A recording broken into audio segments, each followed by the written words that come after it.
तो आज के इस गहन विश्लेषण यानी डीप डाइव में प्रवेश करते हैं। आज का जो विषय है मतलब प्रतियोगी परीक्षाओं की तैयारी कर रहे हर उम्मीदवार के लिए ये एक गेम चेंजर साबित होने वाला है। बिल्कुल।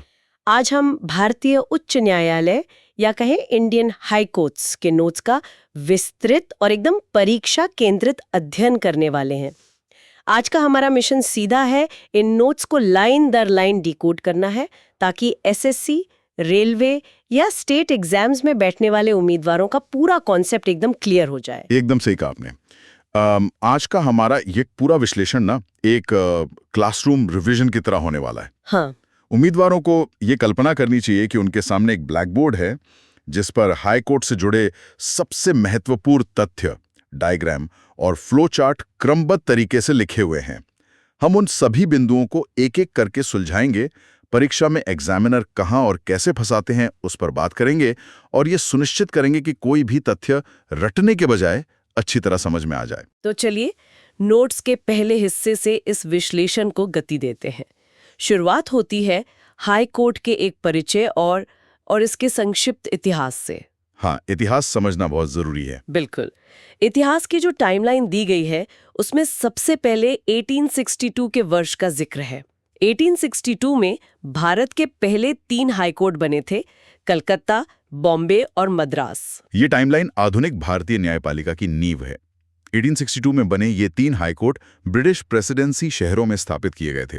लेकिन परीक्षाओं में अक्सर एक कदम आगे का सवाल पूछ लिया जाता है और नोट्स भी ठीक उसी वर्ष पर हमारा ध्यान खींचते हैं, 1866। अच्छा, 1866? हाँ, 1866 में भारत का चौथा हाई कोर्ट स्थापित हुआ था, जो कि इलाहाबाद हाई कोर्ट है।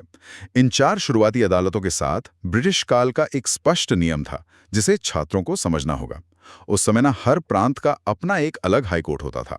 और ये व्यवस्था 1950 तक चली। मतलब 1950 के बाद जब हमारा अपना संविधान लागू हुआ तो इस व्यवस्था में एक बड़ा बदलाव देखने को मिला। बिल्कुल, बदलाव आया। प्रांत के कोर्ट कहलाती थी। करेक्ट। वे स्वतंत्र भारत में राज्य के कोर्ट बन गई।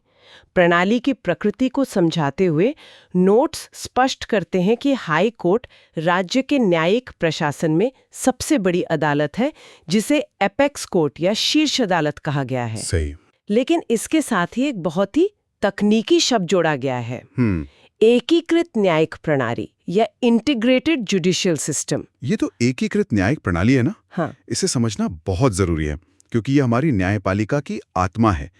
इसका सीधा सा मतलब है कि हमारे देश में न्यायपालिका का ढांचा एक पिरामिड की तरह आपस में जुड़ा हुआ है। पिरामिड की तरह? हाँ। भले ही हाई कोर्ट किसी राज्य की सबसे बड़ी अदालत है, लेकिन वो पूरी तरह से स्वतंत्र या देश के बाकी न्यायिक ढांचे से अलग थलग नहीं है।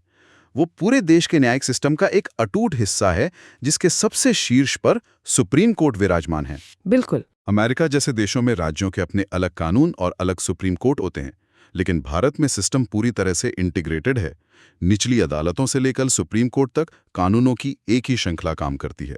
ये एक बहुत ही स्पष्ट तस्वीर पेश करता है। इतिहास और प्रकृति को समझने के बाद नोट्स हमें सीधे संवैधानिक प्रावधानों और क्षेत्रीय अधिकारों यानी कि टेरिटोरियल जुरिस्डिक्शन की तरफ ले जाते हैं। यहाँ संविधान के भाग 6 और अनुच्छेद 214 से 231 का दायरा तय किया गया है। अनुच्छेद 214 एक बहुत ही सीधा निर्देश देता है। अनुच्छेद 214 परीक्षा के लिए एक बहुत ही महत्वपूर्ण आर्टिकल है। ये एक अनिवार्यता तय करता है कि हर राज्य या केंद्र शासित प्रदेश के लिए एक हाई कोर्ट होना अनिवार्य है। ये संविधान का बुनियादी ढांचा है कि कोई भी क्षेत्र बिना उच्च न्यायालय के अधिकार क्षेत्र के नहीं रह सकता। जब हम क्षेत्रीय अधिकार या टेरिटोरियल जुरिस्डिक्शन की बात करते हैं तो सामान्य नियम यही कहता है कि एक राज्य के हाईकोर्ट की शक्ति उस राज्य की भौगोलिक सीमा तक ही सीमित होती है। हाँ, सामान्य नियम यही है। लेकिन नोट्स में इसके ठीक बगल में पार्लियामेंट पार यानी संसद की शक्ति का जिक्र है, जो इस सामान्य नियम को बदल सकती है। देखिए, सामान्य नियम अपनी जगह है, लेकिन यहाँ संसद को एक विशेष शक्ति दी गई है जिसे राज्य विधानमंडल इस्तेमाल नहीं कर सकता। संसद के पास ये अधिकार है कि वह किसी भी केंद्र शासित प्रदेश यानी यूटी के लिए किसी भी हाईकोर्ट का क्षेत्राधिकार बढ़ा सकती है या उसे घटा सकती है। अच्छा। क्योंकि केंद्र शासित प्रदेश सीधे केंद्र के अधीन होते हैं, इसलिए उनके न्यायिक अधिकार क्षेत्र का फैसला करने की शक्ति भी देश की संसद के पास सुरक्षित रखी गई है। इसी संसद की शक्ति से एक और बड़ा कॉन्सेप्ट जन्म लेता है जिसे नोट्स में साझा हाईकोर्ट या कॉमन हाईकोर्ट कहा गया है। इसके लिए 7वें संविधान संशोधन अधिनियम 1956 का उल्लेख किया गया है। 7वां संशोधन अधिनियम 1956 प्रतियोगी परीक्षाओं का एक बहुत ही पसंदीदा सवाल है। इसे ऐसे समझें कि शुरुआत में हर राज्य के लिए एक अलग हाई कोर्ट की बात थी, लेकिन इस संशोधन ने संसद को ये शक्ति दी कि वो कानून बनाकर 2 या 2 से अधिक राज्यों के लिए या फिर 2 राज्यों और एक केंद्र शासित प्रदेश को मिलाकर एक साझा हाई कोर्ट स्थापित कर सकती है। मतलब ये संसाधनों के बेहतर उपयोग के लिए था। बिल्कुल, ये प्रशासनिक सुविधा के लिए किया गया था। नोट्स में इसे बहुत ही बेहतरीन तरीके से एक फ्लो चार्ट और मैप के उदाहरण से समझाया गया है। इसमें जम्मू और कश्मीर तथा लद्दाख का जिक्र है। ये मैप बहुत ही प्रासंगिक और ताज़ा उदाहरण है। वर्तमान में जम्मू कश्मीर और लद्दाख दोनों अलग-अलग केंद्र शासित प्रदेश हैं, लेकिन इन दोनों भौगोलिक और प्रशासनिक रूप से अलग क्षेत्रों के लिए एक ही साझा हाईकोर्ट काम करता है, जिसे जम्मू और कश्मीर और लद्दाख हाईकोर्ट कहा जाता है। ये संसद की उसी शक्ति का सीधा परिणाम है। अब हम हाईकोर्ट की संरचना यानी कॉम्पोजिशन पर आते हैं। नोट्स में यहाँ एक बहुत बड़ा ट्रैप दिया गया है। एक नोट बॉक्स है जहां उम्मीदवार अक्सर गलती करते हैं। ये स्पष्ट रूप से रेखांकित किया गया है कि संविधान में हाईकोर्ट के जजों की संख्या तय नहीं है, ये नॉट फिक्स्ड है। अक्सर छात्र ये मान लेते हैं कि संविधान ने हर हाईकोर्ट के लिए जजों की कोई एक फिक्स संख्या दी होगी, जैसे लोकसभा की सीटें तय होती हैं। हाँ, लेकिन न्यायपालिका में ऐसा नहीं है। संविधान इस मामले में शांत है। ये पूरी तरह से भारत के राष्ट्रपति के विवेक पर निर्भर करता है कि वे किस हाईकोर्ट में कितने जजों की नियुक्ति करेंगे। इसी बात को समझाने के लिए नोट्स में एक पदानुक्रम या हायरार्की का फ्लो चार्ट दिया गया है। इसमें सबसे ऊपर राष्ट्रपति हैं, उनके नीचे मुख्य न्यायाधीश यानी चीफ जस्टिस आते हैं और फिर उनके नीचे अन्य जज होते हैं। और इसके आधार में लिखा है काम का बोझ यानी वर्कलोड। ये वर्कलोड ही वो असली पैमाना है जिस पर राष्ट्रपति जजों की संख्या तय करते हैं। जिस राज्य के हाईकोर्ट में मुकदमों का बोझ ज्यादा होगा, पेंडिंग केस ज्यादा होंगे, वहां राष्ट्रपति ज्यादा जजों की नियुक्ति करेंगे, और जहां आबादी कम है या केस कम है, वहां जजों की संख्या कम होगी। ये काफी व्यावहारिक है। संरचना को समझने के बाद ये सवाल उठता है कि इन जजों की नियुक्ति की प्रक्रिया क्या है। नोट्स इस प्रक्रिया को बहुत ही व्यवस्थित तरीके से खोलते हैं। अगर हाईकोर्ट के चीफ जस्टिस की नियुक्ति करनी हो तो राष्ट्रपति नियुक्ति करते हैं, लेकिन सलाह किससे लेते हैं? चीफ जस्टिस की नियुक्ति एक बहुत ही महत्वपूर्ण निर्णय है। राष्ट्रपति इसमें अकेला फैसला नहीं लेते। फ्लो के अनुसार वे 2 प्रमुख संवैधानिक पदों पर बैठे व्यक्तियों से सलाह लेते हैं। कौन कौन? पहले हैं भारत के चीफ जस्टिस यानी सीजेआई और दूसरे हैं उस संबंधित राज्य के गवर्नर। इन दोनों के परामर्श के बाद ही किसी राज्य के हाईकोर्ट के चीफ जस्टिस की नियुक्ति पर मोहर लगती है। और जब बात अन्य जजों की नियुक्ति की आती है तो ये सूची थोड़ी और लंबी हो जाती है। राष्ट्रपति यहाँ सीजेआई और गवर्नर से तो सलाह लेते ही हैं, लेकिन साथ में उस हाईकोर्ट के चीफ जस्टिस को भी इस प्रक्रिया में शामिल कर लिया जाता है। ये बहुत ही तार्किक बात है, क्योंकि जो व्यक्ति उस हाईकोर्ट का चीफ जस्टिस है, उसे अपनी टीम यानी अन्य जजों की जरूरत और योग्यता का सबसे बेहतर अंदाजा होता है। बिल्कुल। यहाँ एक बहुत ही दिलचस्प और महत्वपूर्ण नोट उठाया गया है। अगर मामला किसी साझा हाईकोर्ट का हो तो वहाँ गवर्नर की सलाह कैसे काम करेगी? ये वो जगह है जहाँ एग्जामिनर उम्मीदवारों को उलझाते हैं। जब एक हाईकोर्ट 2 या 2 से अधिक राज्यों का काम देख रहा हो तो किसी एक राज्य का गवर्नर अकेले सलाह नहीं दे सकता। ऐसे मामले में सभी संबंधित राज्यों के गवर्नरों से परामर्श करना अनिवार्य होता है। यानी दोनों राज्यों के गवर्नर? बिल्कुल, दोनों राज्यों के गवर्नरों की सहमति प्रक्रिया का हिस्सा होगी। नियुक्ति प्रक्रिया के बाद अब हम योग्यता यानी क्वालिफिकेशंस की तरफ बढ़ते हैं। एक जज बनने के लिए नागरिकता के तौर पर भारत का नागरिक होना तो अनिवार्य है।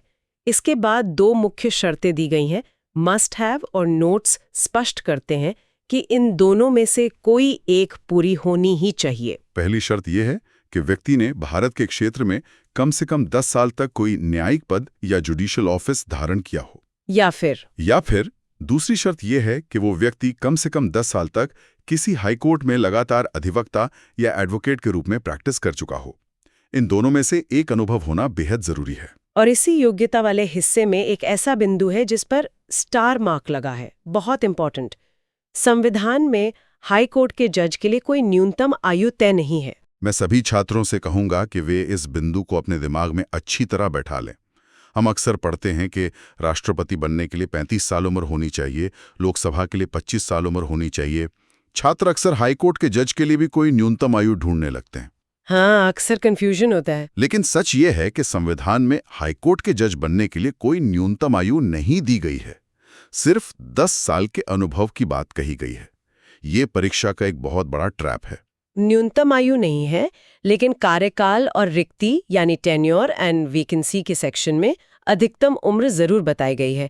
एक जज 62 साल की उम्र तक अपने पद पर रह सकता है, और अगर उसे इस्तीफा देना हो तो वो अपना रेजिग्नेशन सीधे राष्ट्रपति को लिखता है। अधिकतम आयु 62 वर्ष तय है, और इस्तीफा राष्ट्रपति को इसलिए दिया जाता है क्योंकि नियुक्ति भी राष्ट्रपति ही करते हैं।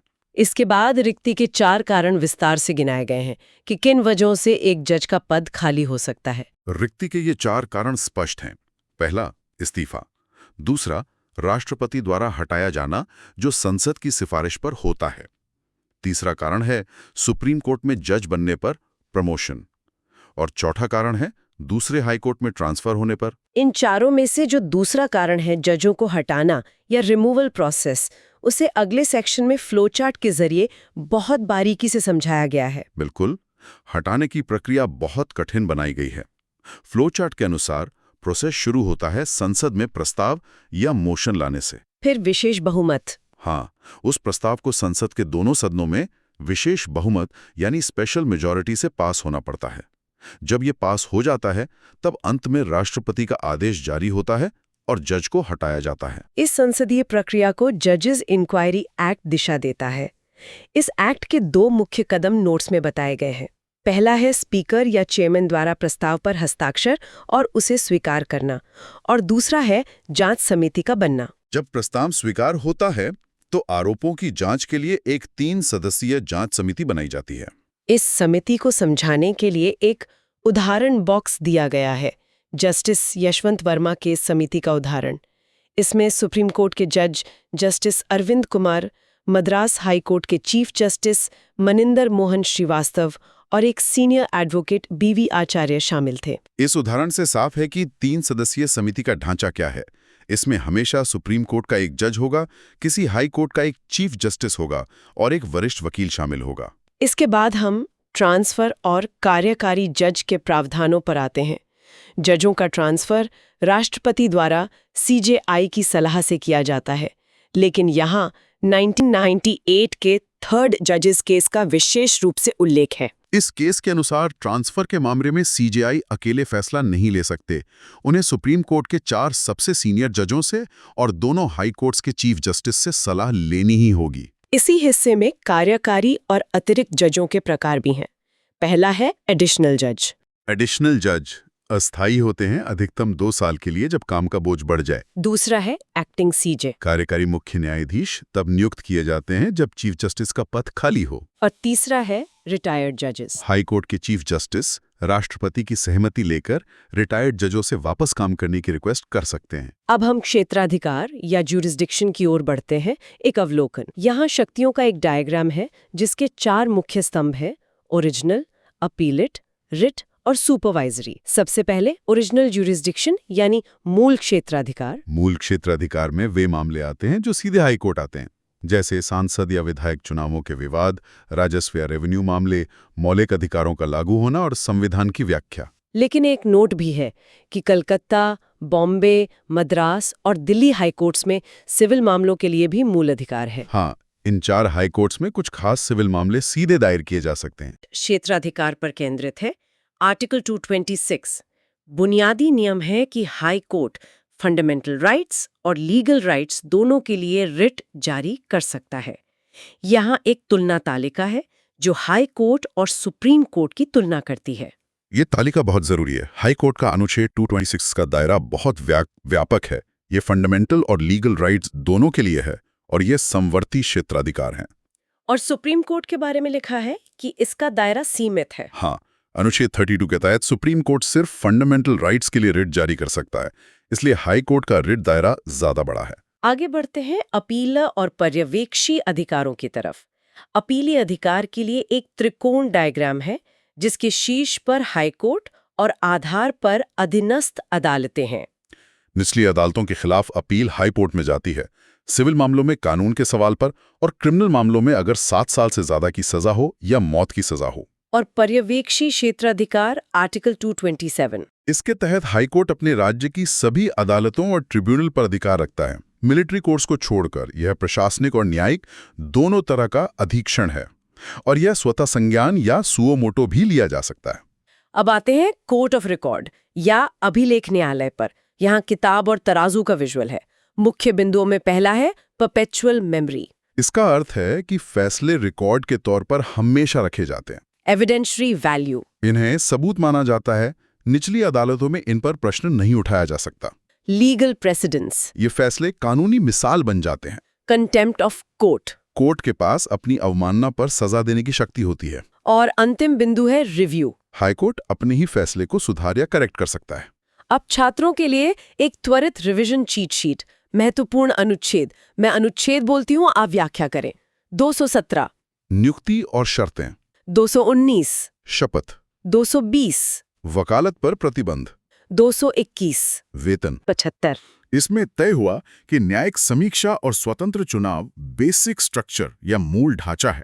ADM Jabalpur case 1976। आपातकाल के दौरान राइट टू लाइफ निलंबित करने का फैसला, जिसमें एचआर खन्ना का प्रसिद्ध असहमति या डिसेंट शामिल है। बच्चन सिंह केस 1980। फांसी की सजा केवल रेयरेस्ट ऑफ रेयर मामलों में दी जाएगी। पार्ट 2 में डीसी वाधवा केस 1986। अध्यादेशों को बार बार जारी करना असंवैधानिक है या संविधान पर धोखा है। किहोतो होलोहैन केस 1992। दल बदल विरोधी कानून वैध है, लेकिन स्पीकर का निर्णय न्यायिक समीक्षा के अधीन है। और अंत में उन्नी कृष्णन केस 1993। शिक्षा का अधिकार अनुच्छेद 21 का हिस्सा है। परीक्षाओं में ये केस लॉज सीधे मैचिंग प्रश्नों में आते हैं। इसी के साथ हमारा ये विस्तृत और परीक्षा केंद्रित विश्लेषण संपन्न होता है। ये लाइन दर लाइन डिकोडिंग छात्रों के रिवीजन के लिए बहुत महत्वपूर्ण थी। बिल्कुल। और अंत में मैं उम्मीदवारों के लिए सोचने हेतु एक सवाल छोड़ना चाहूंगा। बताइए। आज हमने देखा कि कोर्ट ऑफ रिकॉर्ड का मतलब है फैसलों को हमेशा के लिए सुरक्षित रखना।